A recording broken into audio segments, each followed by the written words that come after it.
আসসালামু আলাইকুম। প্রধানমন্ত্রী, আপনার কাছে আমার একটাই আকুল আবেদন। আমরা এখন বর্তমানে খুবই নিরাপত্তাহীন ভুগছি।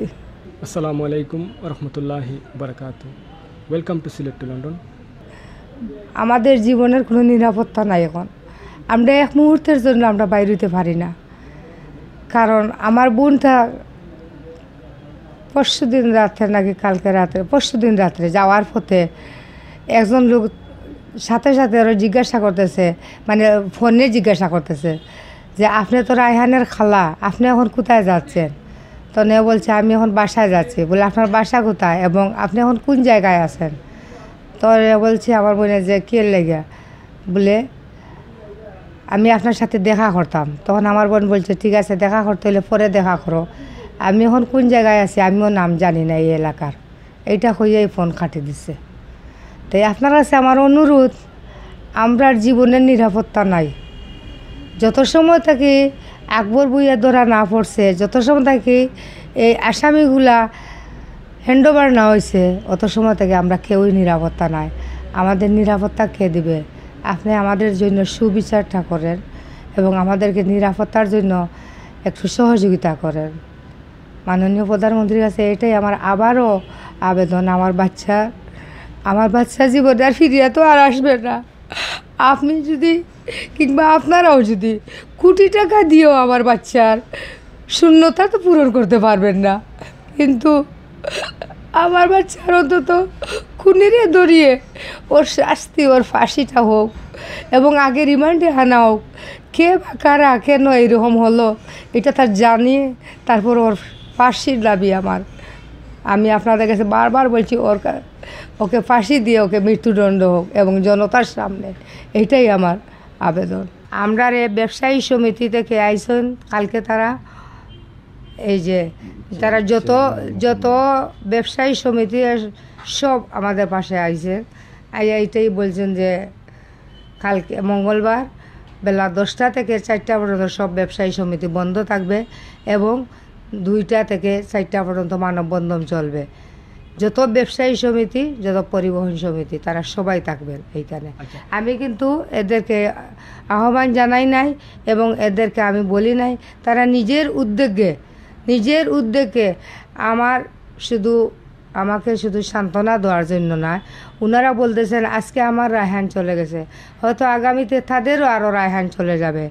এই বিবেচনা করে ওনারা নিজেরাই মাঠে নামছেন, আপনারা দেখতে পারবেন। আকবর বুইয়া বন্দরবাজার পুলিশ ফাঁড়ি ইনচার্জ তান্ডে ধরে দিতে পারলে আমেরিকা প্রবাসী গুলাফঞ্জুর এক বাইরে হয়েছেন তাই নিজের ব্যক্তিগত উদ্যোগ তাই ব্যক্তিগত ফাউন্ড তাই তাই 10 লক্ষ টাকা তাই পুরস্কার ঘোষণা করবা। আসলে তাই কিন্তু আপনাদের কোনো আত্মীয় নিহত বা কোনো সম্পর্কে তার লগে আসেনি আপনাদের এই যে ব্যক্তি যে 10 লক্ষ টাকা হয়েছেন পুরস্কার দিবা? এই যে ব্যক্তি তাই যে হয়েছেন 10 লাখ টাকা দিবা, তাই না আমার কোনো আত্মীয় নাই এবং তাই আমি কোনোদিন দেখছিও না, জানছিও না।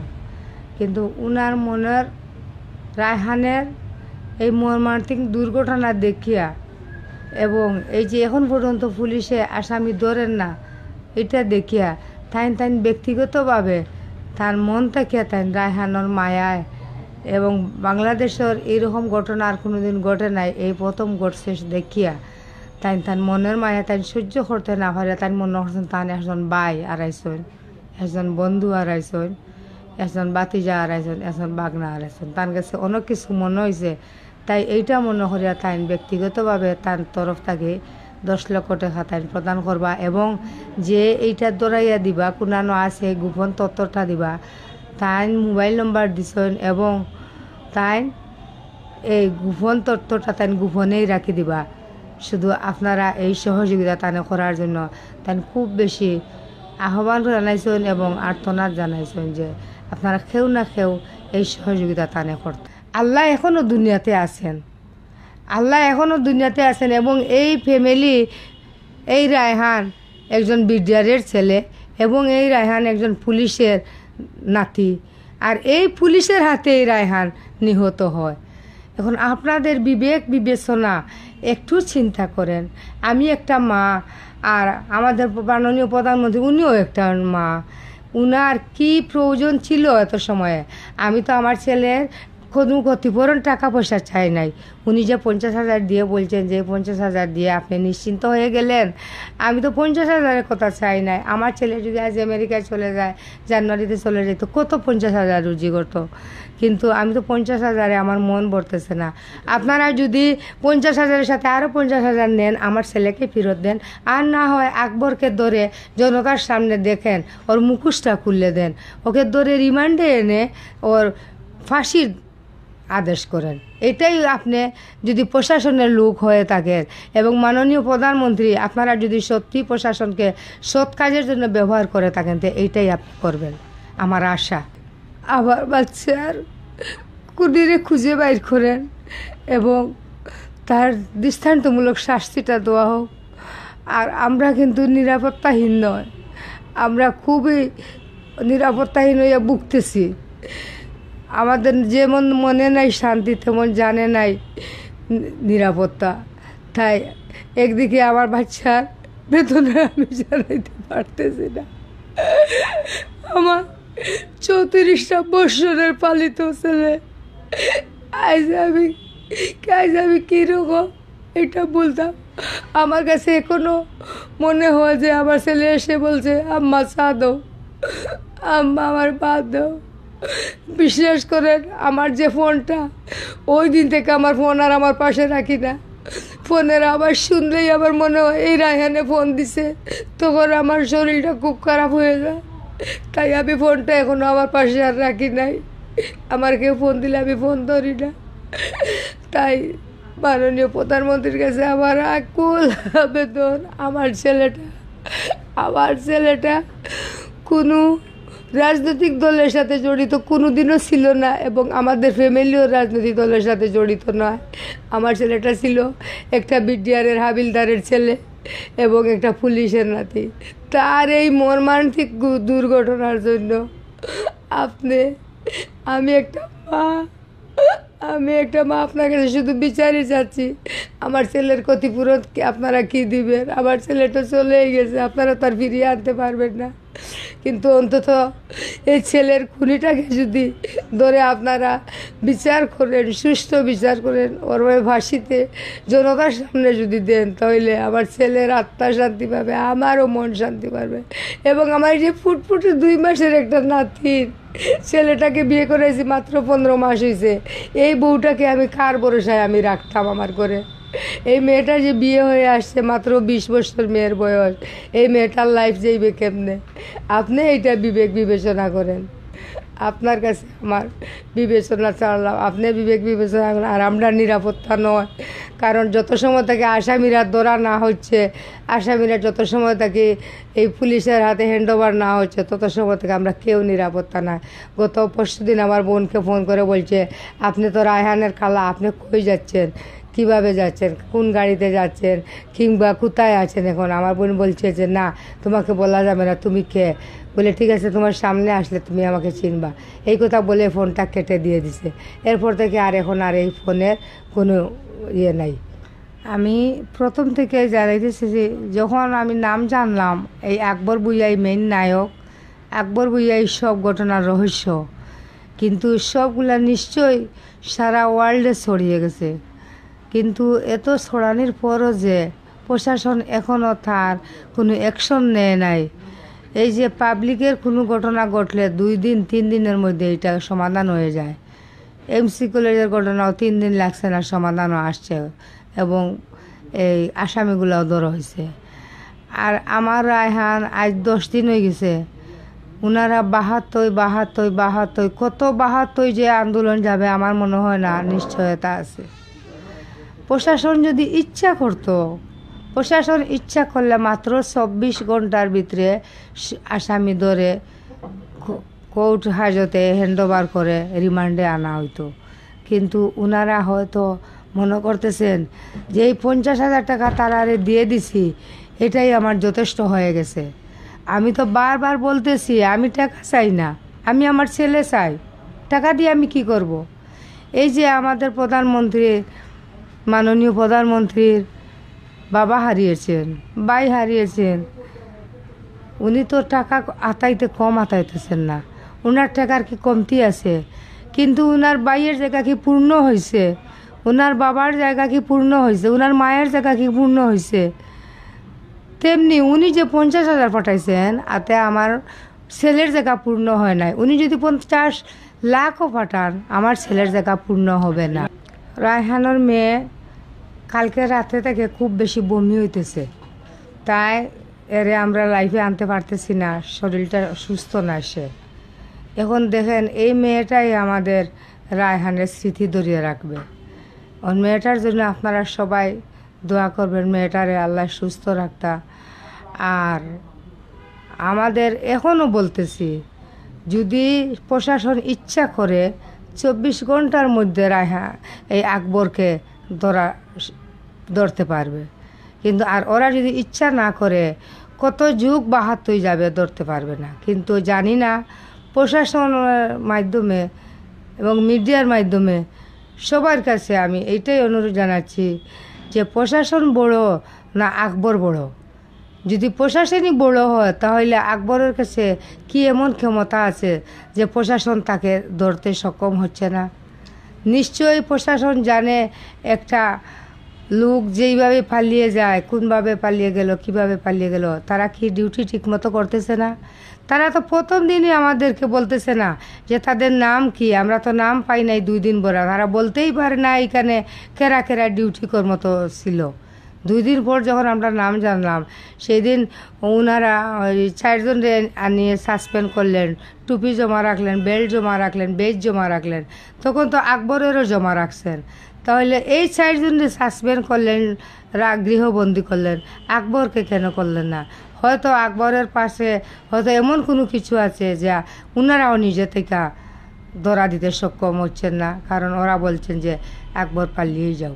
তা না হইলে আজ 9 দিন 10 দিন হয়ে যাবে, কিন্তু এখন পর্যন্ত 72 কত 72 যে চলে যাবে তার কোনো নিশ্চয়তা নাই। আকবর ভূঁইয়ার প্রথম সাক্ষাৎকারগুলা, প্রথম যে বাইরিল আকবর ভূঁইয়ার নামে, সে 2 মাস আগে আরও একটা ছেলেকে এরকম মারিয়া ফেলাইছে, এবং সে এইরকম হত্যাকারী এবং অত্যাচারী আগে বাইরেছে। কিন্তু সেইটাকে ঘুরানোর জন্য এখন এইটা বেরিয়ে আসছে যে আকবরকে গুম করা হয়েছে। আমরা যন্ত্রণায় বাঁচতেছি না। আমরা লাশ কিভাবে থামানো হয়েছে, 2 দিন পর আবার লাশ উত্তোলন হয়েছে। এই পিপিআই এইটা বলছে যে লাশের শরীরে 111টা আঘাতের চিহ্ন পাইছে। আমরা এইটা নিয়ে টেনশনে মাথা ঘামাইতেছি। আমরা আকবরকে যে আমরা গুম করব, আমাদের এই ক্ষমতা কেমনে থাকবো? আকবর প্রশাসনের লোক, আকবরে আইন হাতে নিয়ে বিনা দোষী ছেলেরে মারিয়া ফালাই দিতে পারলো, আর আকবরের মতো ছেলেকে আমরা গুম করব কিভাবে? এটা তো একটা সাজানো বানোয়াট। তারা একবার একটা বলছে যে আমার ছেলে ছিনতাইকারী, একবার বলছে আমার ছেলে অ্যাক্সিডেন্ট করছে হুন্ডা, একবার বলছে এটা স্ট্রোক করছে। আপনারা আমার মেয়ের প্রতিবেদন দেখতেছেন লন্ডন থেকে, এই যে আজকে প্রায় 10-15 মিনিট হয়, এখনও হয়তো মনে হয় চলতেছে। আমেরিকায় দেখেন যে এখনও মানববন্ধন চলতেছে রায়হানের জন্য, এবং এই রায়হান জানুয়ারিতে আমেরিকায় চলে যাওয়ার কথা। আমাদের এই বাসার পরিবেশ, আশপাশ পরিবেশ দেখে মনে হয় কি রায়হান ছিনতাইকারী? এইটা ঘুরানোর জন্য তারার যে দোষী, এই দোষীটা ঘুরানোর জন্য, এবং এটা একটা কথা বলে না, শাক দিয়ে মাছ থাকা যায় না, না কি বলে, তো ওরা যাই বলেন যে আকবরকে গুম করা হয়েছে, আকবরকে পাওয়া হচ্ছে না, আমরা এটা করছি। কিন্তু সত্য যখন বেরিয়ে আসবে তখন সত্যই বেরিয়ে আসবে। আর সে প্রশাসনের লোক বইলা এখনও তারা সরকার মনে হইতেছে যে চেষ্টা করতেছে না। যদি চেষ্টা করতো 24 ঘন্টায় তারে ধরতে পারে। সে মাটির নিচে গায়েব হয়ে যায় নাই, সে মাটির উপরেই আছে। এবং এই আকবর ভূঁইয়া এবং পুলিশ প্রশাসন সব জানে একটা আসামি কোন দিকে পালিয়ে যাইতে পারে। তা আসামি কিন্তু জানে না, পাবলিক কিন্তু জানে না কোন পথে গেলে কোন পথে সে বাঁচতে পারবে, কিন্তু প্রশাসন জানে কোন পথে গেলে কোন পথে সে বাঁচতে পারবে। তাই তার সব লাইন জানা আছে, তাই সে হয়তো কোনো এক জায়গায় সে গুম হয়ে গা ঢাকা দিয়ে আছে। আপনারা খুঁজলে নিশ্চয়ই তাকে পাইবেন। আর আমাদের দাবি, আমরা মানুষ যখন কোনো দিকে আশ্রয় না পায় তখন গিয়ে শুধু এই প্রশাসনের লোকের কাছে আশ্রয় খুঁজে। একটা চুর, একটা ডাকাত, একটা মার্ডারের আসামি, সেও প্রথমে গিয়ে প্রশাসনের কাছে যায় যে অন্তত আমার জেলে রাখলে আমি নিরাপদ থাকবো। কিন্তু এইটা না হয়ে উনি আমার বাচ্চার কি এমন অপরাধ পাইলেন যে উনি সাথে সাথে মৃত্যু, এক রাইতের ভিতরে আমার বাচ্চারে ধরে এত মাইর মারলেন, মৃত্যুদণ্ডও দিয়ে দিলেন, রায়ও ঘোষণা দিয়ে দিলেন এইটা এই ছিনতাইকারী মরছে, এক্সিডেন্টে মরছে, স্ট্রোকে মরছে। আর আপনারা আজ 9 দিন হয়ে গেছে আকবর ভূঁইয়াকে খুঁজে পান নাই, এইটা আপনারা কি তথ্য দিলেন? এখন আপনারা যদি ইচ্ছা না করেন আমরা কি করব? আমরা এইটাই বলবো। আচ্ছা, আপনারা যে 72 ঘন্টা যে আলটিমেটাম দিছেন, যে 72 ঘন্টা আলটিমেটাম, একটা আসলে যদি আজকে তো দরকার 24 ঘন্টা পার হয়ে গেছে, 24 ঘন্টা পার হইয়া প্রায় 30 ঘন্টা হয়ে গেছে, তো পরবর্তীতে যে এখনও প্রায় আপনার আছে দরকার 40-45 ঘন্টা, তো এর ভিতরে যদি আকবর ভূঁইয়ার গ্রেফতার করা না হয় তখন আপনার তোর অবস্থান কী তা হবো? যদি এর ভিতরে এই যে বারবার 72 করে এখন 30 ঘন্টা গেছে গিয়ে আর 24 ঘন্টা আছে, এর মধ্যেও যদি তাকে ধরা না হয়, তারে যদি প্রেরণ করা না হয় ধরে, তার আমার কথা হলো যারা আপনাদেরকে ধরছেন এদেরকে কেন রিমান্ডে নিতেছেন না? এদেরকে কেন আইনের হাতে তুলে দিচ্ছেন না? এদেরকে কেন এখনও আপনারা 9 দিন থেকে আপনাদের কাছে বসে রাখছেন? আর এই 24 ঘন্টা চলে যাওয়ার পর 72 ঘন্টা চলে যাবে, যাওয়ার পর কালকে জনতা যখন মাঠে নামবে তখন দেখবেন না কী হবে। মাঠে এরাই খুঁজে বাইর করবে না। আর আপনাদের সহযোগিতার জন্য আমি যে অনুরোধ বার আমি বলতেছি, আমি যে একজন মা, আপনি এইটা একবার চিন্তা করেন। আজ আমার ছেলের হয়েছে, আজ আপনার যে পুতুল আছে, জয় আছে, ওদের বেলা যদি এরকম কোনো কিছু হইতো আপনি কি করতেন? আপনি যে আপনার বাবার জন্য, রাসেলের জন্য, আপনার ভাইয়ের জন্য, আপনার মার জন্য যা করতেছেন, আপনি কি একবারও মনে হইতেছে না আমি যে একজন মা, আমার মনের মধ্যে কি অশান্তি, কি যন্ত্রণা, কি জ্বালা জ্বলতেছে, কি আগুন জ্বলতেছে? আপনি তো সব নিজের ঘরে বসে বসে সব দেখতেছেন, কিন্তু একবারও যে আপনার হৃদয় নাড়া দিল না, আমি এইটাই বুঝতে পারতেছি না। আমি আর কি বলবো? এই দেশে আমরা সাধারণ পাবলিক বাঁচার কোনো ক্ষমতা নাই, আমাদের সাধারণ পাবলিকে বাঁচার কোনো অধিকার নাই। পুলিশই আমাদের জান নিতে পারে, পুলিশ আমাদের জান মাল হেফাজত করবে, কিন্তু এখনকার উল্টো হয়ে গেছে, পুলিশ আমাদের জানটা কবজই করবে, জান নিয়ে নিবে, এটাই পুলিশের কাছে তার ক্ষমতা হয়ে গেছে।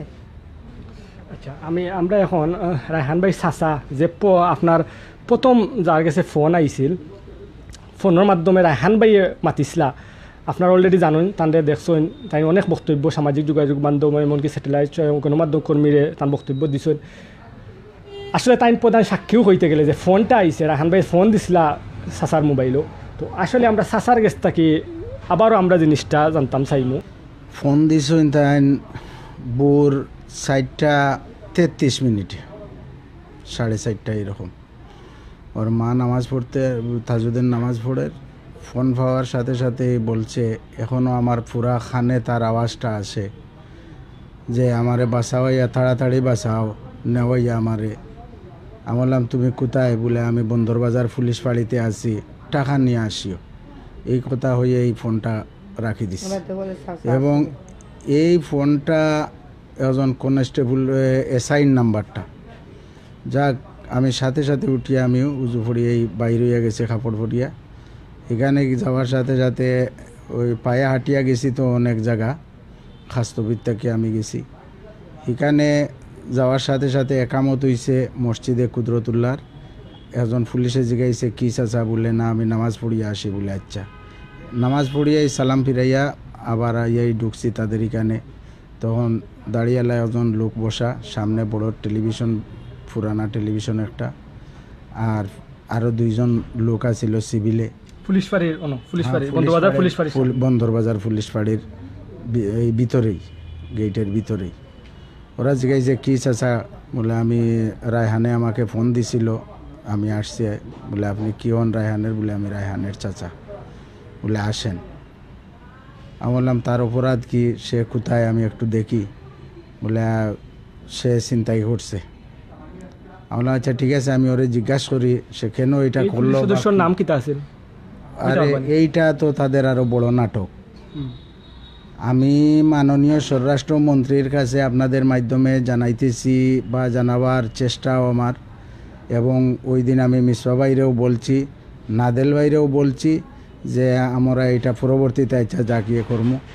তাদের যে এখানে নাম লেখা থাকে ওইটা হয় বেলকো সিস্টেম নতুবা পিন সিস্টেম। হ্যাঁ, ওই বেলকোটা তারা ছুটাইয়া পকেটে ঢুকাই দিয়ে নাম শেষ, এখানে খালা বেলকো, এই অবস্থায় আছিল তারা। এই সিস্টেমটা পাল্টানি দরকার আমাদের। যাক, এই সময় কি আপনি একটা পাইছেন না? না এই বেসটা আসেন না নাকি নাম যে খে আপনার লগে মাতে আপনি চেহারা দেখলে চিন্তা পারবা, কিন্তু দেখলে চিন্তা পারবো। এবং লম্বা দাড়ি আছিল, কালো দাড়ি, উঁচা ফর্সা লুক, ওরে দেখলে আমি চিনব।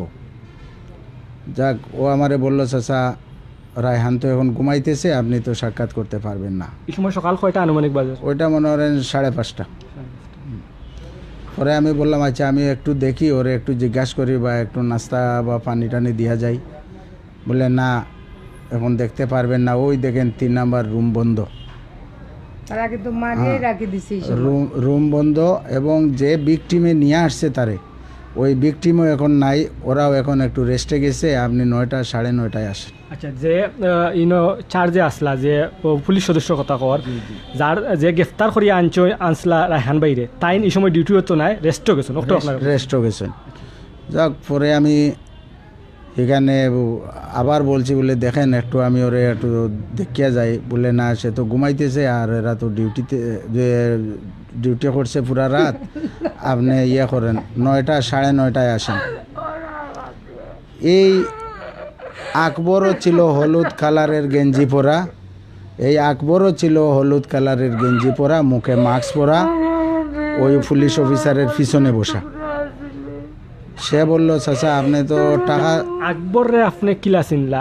আকবর আছিল, আমি পরে তার ছবি দেখছি। একটা কিতা এই সময় কিতা আকবরের ফেস মাস্ক আছিল? মাস্ক আছিল, মাস্ক আছে, কিন্তু পরা আছিল, হলুদ গেঞ্জি আছিল, আর সেম ছবিটাও আমি তার দেখছি। দেখিয়া কইলাম এই বেয়াদব আছিল এখানে। হলুদ গেঞ্জি বলতে আকবরে তো সবসময় একটু বডি টাইট গেঞ্জি ফিনতে, তোলাও আছিল ফিনতে। যাক, এই কুনি আছিল এখানে বসা। সে আবার বলছে যে আপনি তো টাকা 10,000 নিয়ে আসার কথা। আকবরে কইছে? আকবরে কইছে আপনার টাকা 10,000 নিয়ে আসার কথা, আপনি নিয়ে আইসেন, নিয়ে আসেন চাচা, এখানেই সমাধান হইব। বলে আচ্ছা। এই আমি বাইরে আইছি, আইয়া আমার বাসায় গিয়ে আমি আমার টাকা ম্যানেজ করছি। 9টা 9:30 আমার বাসার থেকে বাইরে গেছি, পৌঁছতে 10টা বাজছে। ওই সময় গিয়া পাইছি এরা এখানে বসা নাই, অন্য পুলিশ ডিউটিতে। এরা জিগাইছি, জিগানোর পরে তারা বলছে ঠিক আছে। সকাল 9:30 বাজে? এই সময় 10টা বাজে। 10টা হয়ে গেছে?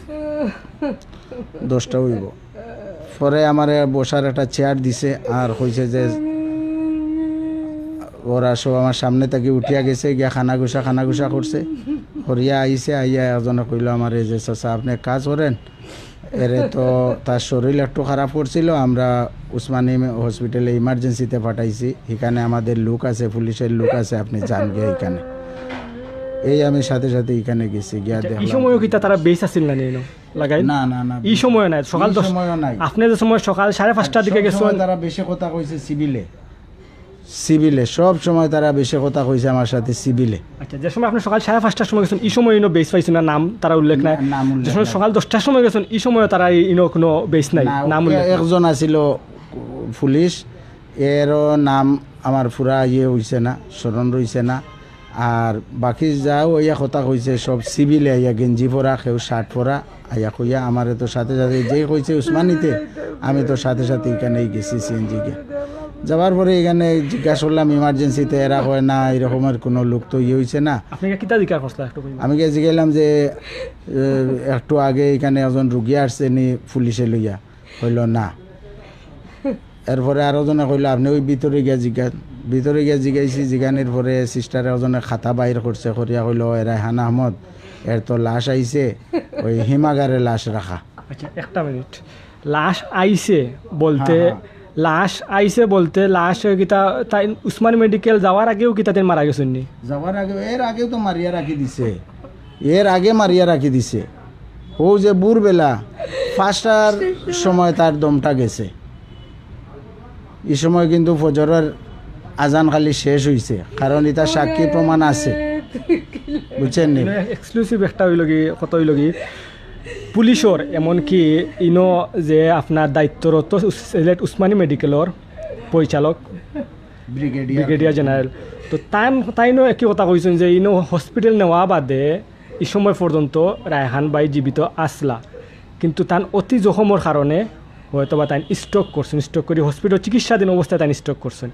তো আপনারা না সে তো তারা তো ইমার্জেন্সিতে নেন নাই, তো সে চিকিৎসা হইল কেমনে?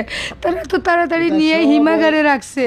সব তারা এটা চিকিৎসাধীন যদি নিত তাহলে তো সে আমার ছেলের ডাক্তারের হাওলায় নিত, ডাক্তারের হাওলায় না নিয়ে তারা সাথে সাথে হিমাগারে কেন নিল?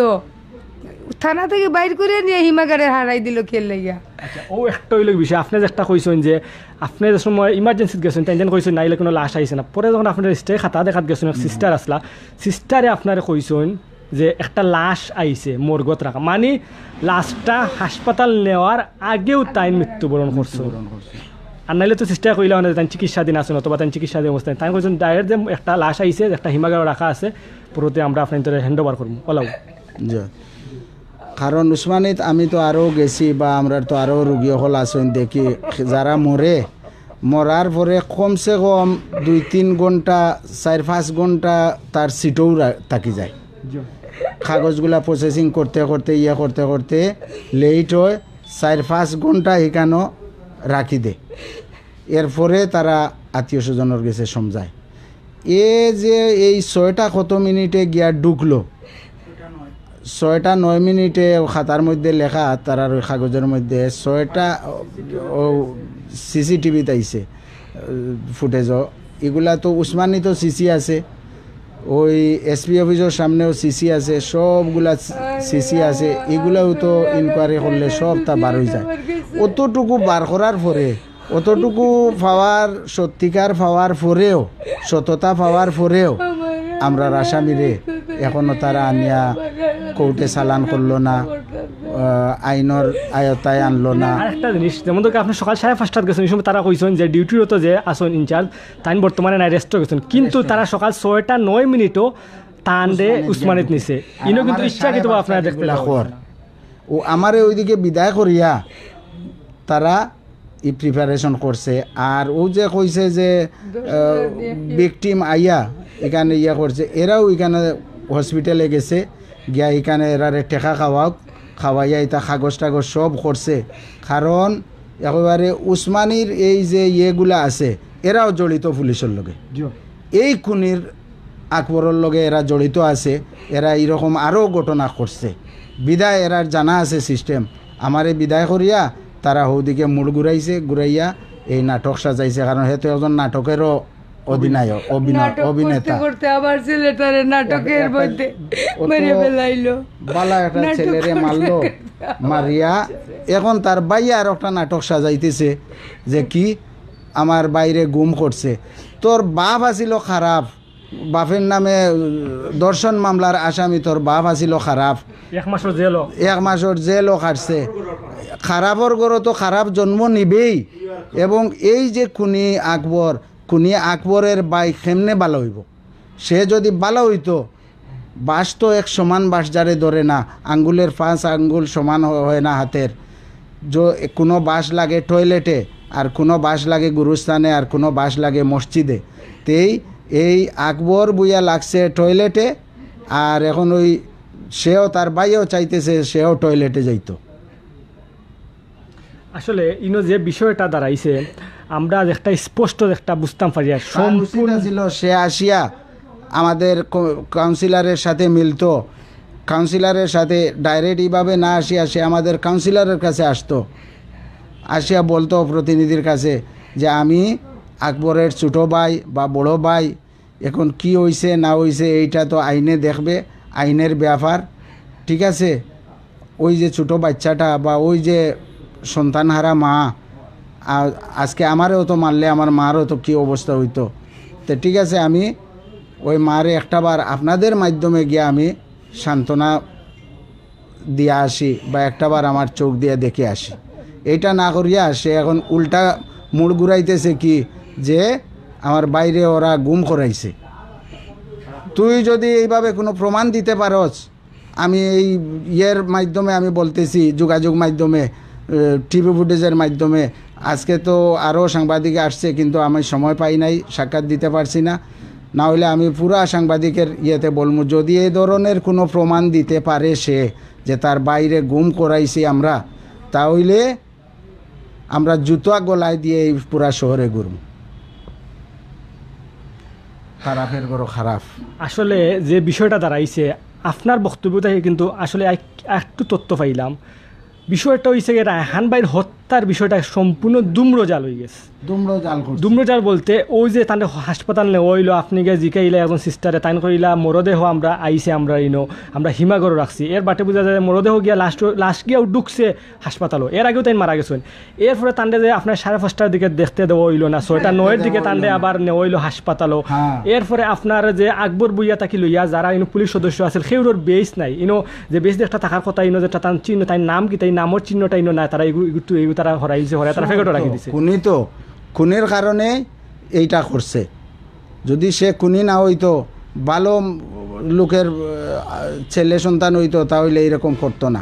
আমার রায়হানের দুশ্মন কেউ নাই এলাকায়, কেউ তারে বাদ ক্ষয় নাই, এবং আমরাও জানি না যে তার দুশ্মন আছে করে, কারণ সবার সাথে হে মিশে সব সময়।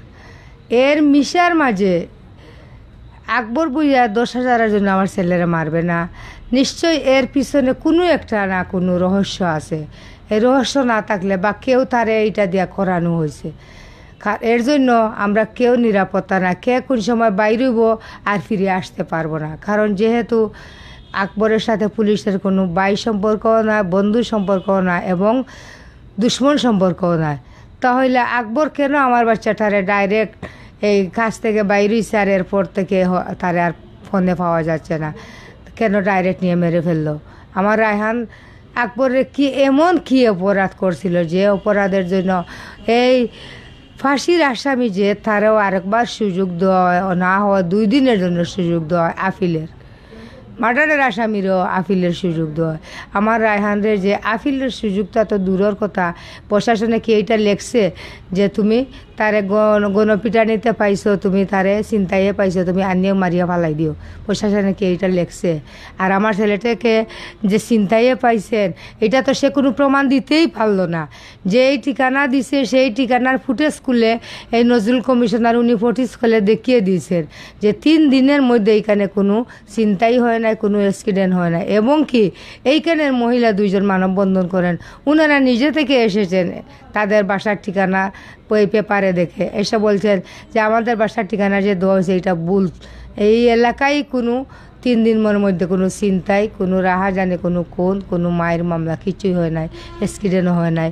এটা একটা সাজানো নাটক, এটা সাজানো আকবর বুইয়ার, এটা সাজানো নাটক।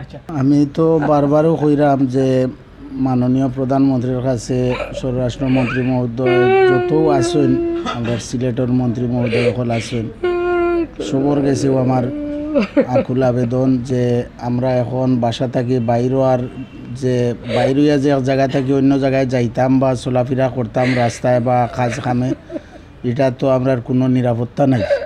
কারণ যেহেতু খুনি আকবর এখনও বাইরে রয়েছে বা তার সহযোগী যারা আছে তার হাত তো অনেক লম্বা।